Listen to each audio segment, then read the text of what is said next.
Stronger.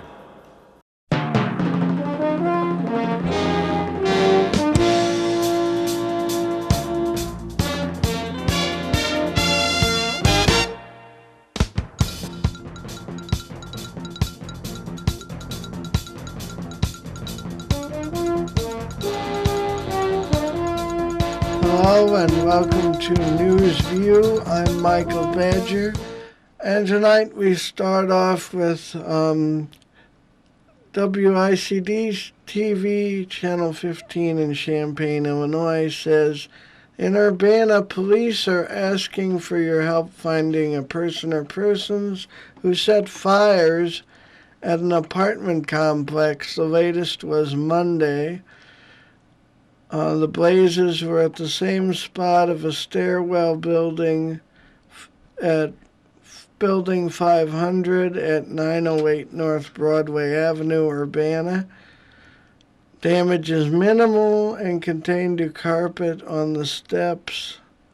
They say if you have any information about this, call 373-TIPS. And they also say at WICD that Carrie Busey Elementary School is going to move from Champaign to Savoy. And they're going to change the name, probably, to Prairie Fields Elementary after the subdivision it's moving to, possibly. And in other news, according to ChicagoNow.com,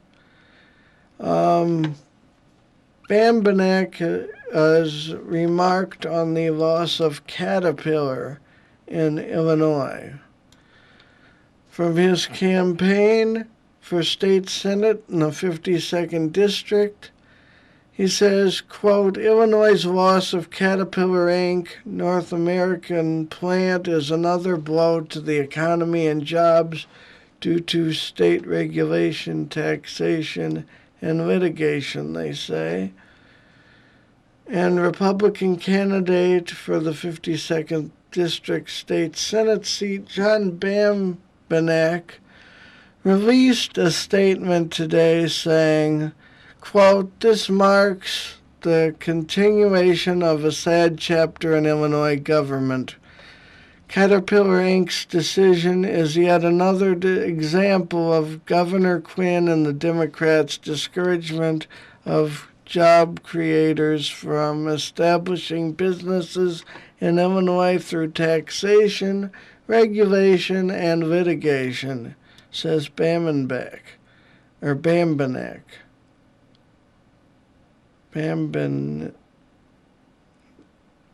Anyway.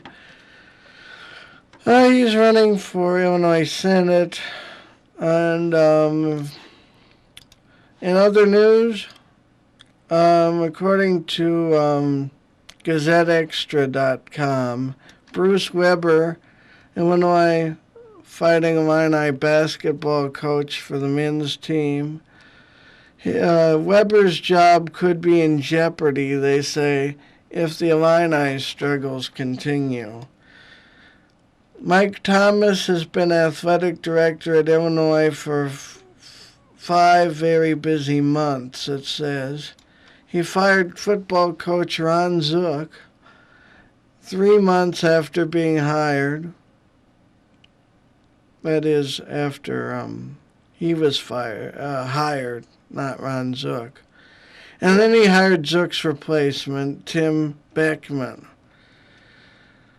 And Thomas is now about to launch a campaign to raise more than $100 million to redo the Assembly Hall, even as fans grow increasingly frustrated with men's basketball coach Bruce Weber.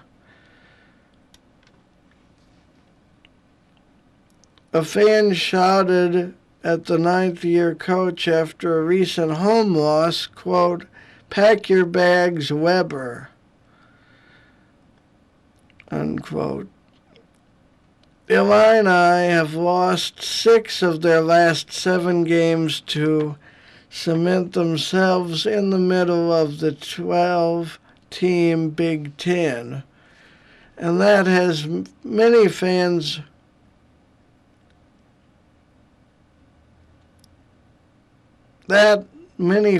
note with disgust, is more or less where Illinois has been for several years.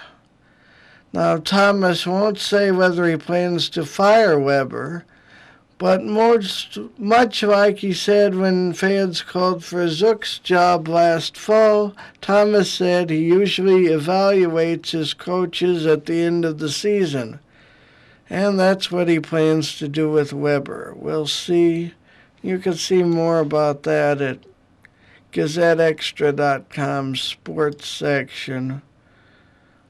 Now, according to, there's news here that Macintosh Mountain Lion operating system is going to be about sharing, according to Fox News. Apple on Thursday previews its next operating system, Mountain Lion, just 7 months after the last edition, Lion, came out. But it won't be available to customers until the summer, they say. And in other news, according to the Detroit Free Press, Rick Santorum, drove an Audi A6 in 2008, and that is according to his tax returns. And this is news because Rick Santorum, they say, preaches Made in America. According to those tax returns of his, he was driving a German-made luxury car back a few years ago. Santorum is now vying with Mitt Romney for front-runner status in the presidential race. His 2008 tax return, released along with 3 other years Wednesday night, showed he was started. Who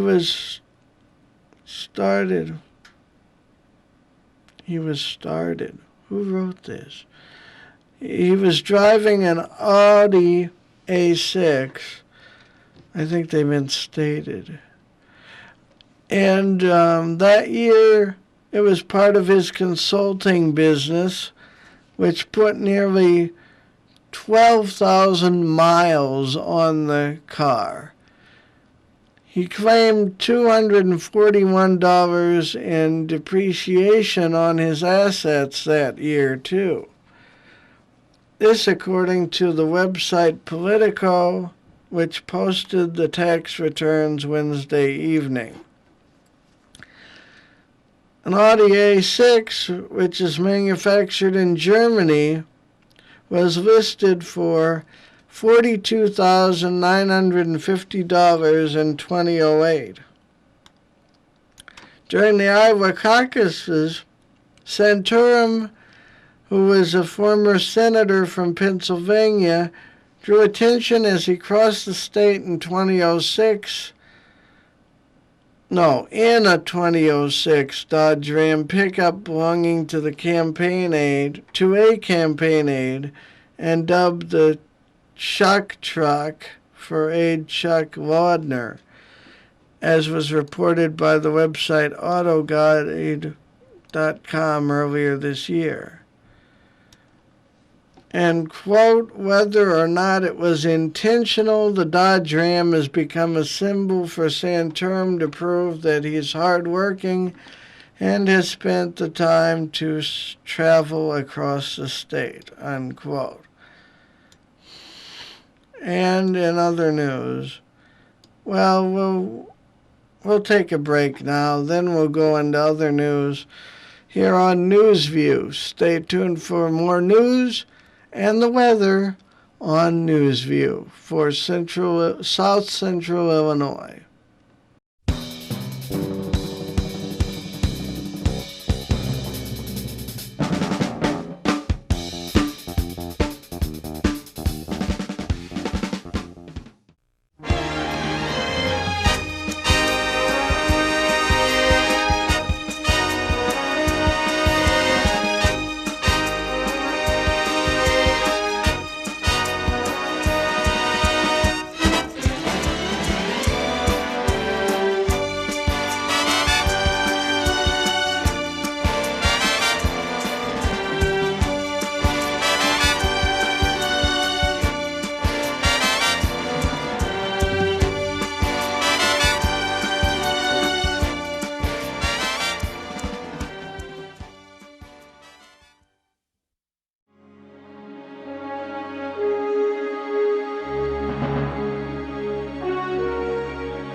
The Washington Times' Seema Mehta has a report about Mitt Romney, trying to get out this vote for him in Michigan,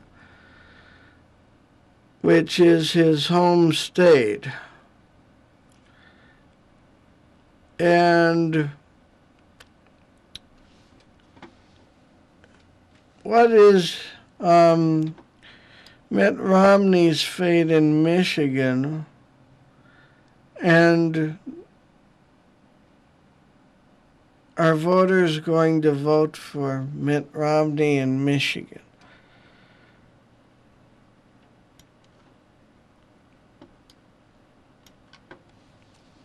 Will the Tea Party influence the vote in Michigan and elsewhere?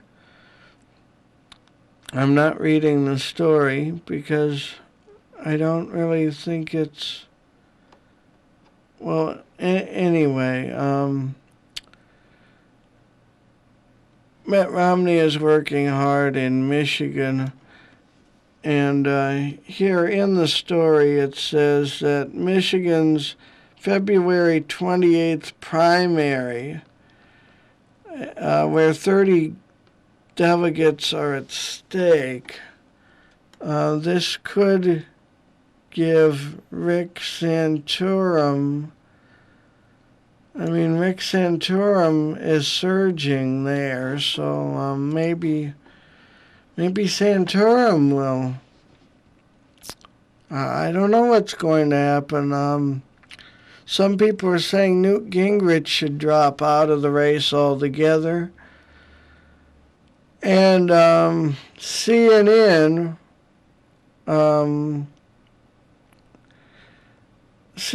blog by Molly Ziegler Hemingway.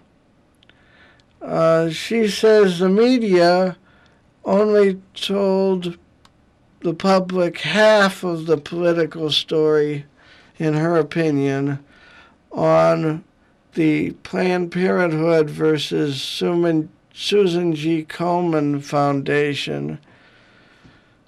She says, quote, the media bought Planned Parenthood's public relations campaign hook, line, and sinker. Planned Parenthood argued that Komen's decision to stop funding was, quote, political.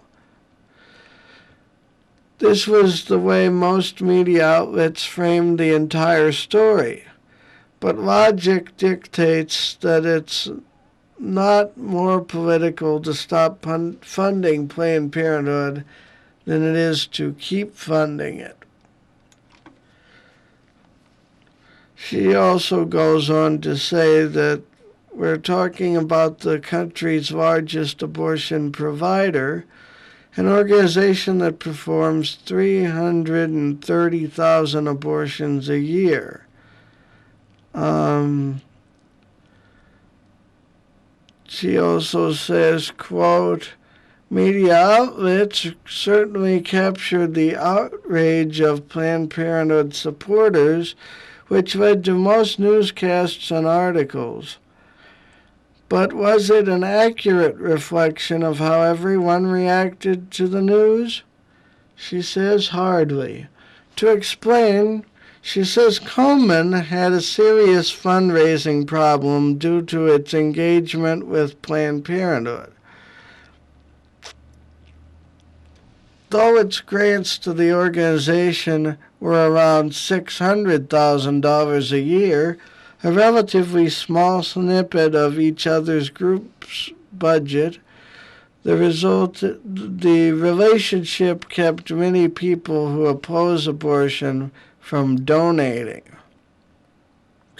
By ending its relationship with an abortion provider, Komen would likely be able to broaden its base of support to include donors who strenuously oppose abortion. She also says here a lot more, and she also says that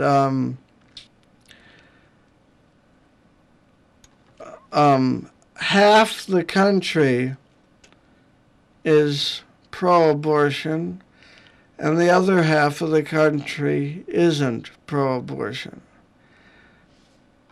That's 50-50, 50% for each way. Well, stay tuned now for weather after this break. Thanks for watching. Stay tuned. Don't forget to tune in next week. Weather's next.